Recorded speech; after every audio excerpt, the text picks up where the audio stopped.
Вчера попладне на улицата 113 во Тетово полициски службеници лишиле од слобода двајца тетовци и лице од Голема Речица, затоа што при нивни преглед била пронајдена марихуана. Околу 22 часот пак на улицата Благоја Тоска во Тетово била лишена од слобода 35 годишна тетовка, кај која бил пронајден хероин. По целосното документирање на случајот против неа ќе следува соодветен поднесок.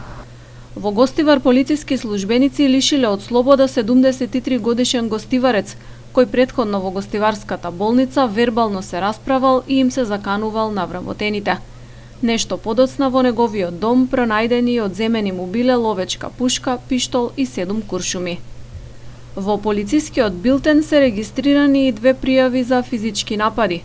32 годишен жител на Гостиварски Вруток пријавил дека 4 машки лица физички го нападнале во угостителски објект на излезот од Гостивар, во кој тој работел.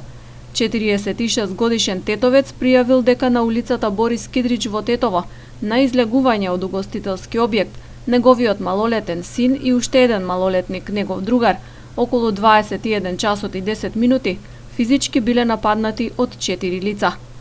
Полицијата соопшти дека се преземаат мерки за расчистување на случаите.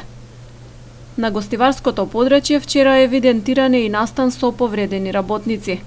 Работејќи на фасада на стамбена зграда во Гостиварска Долна Бањица, 53 годишник од Тетовско Гајре и 37 годишник од Тетово паднале од метално скеле и се здобиле со повреди. Двајцата повредени работници пренесени се во Гостиварската болница за укажување на лекарска помош. Со повреди завршил и 39 годишен гостиварец, кој на улицата 204 во Гостивар, возејќи Мерцедес, изгубил контрола и излетал од коловозот.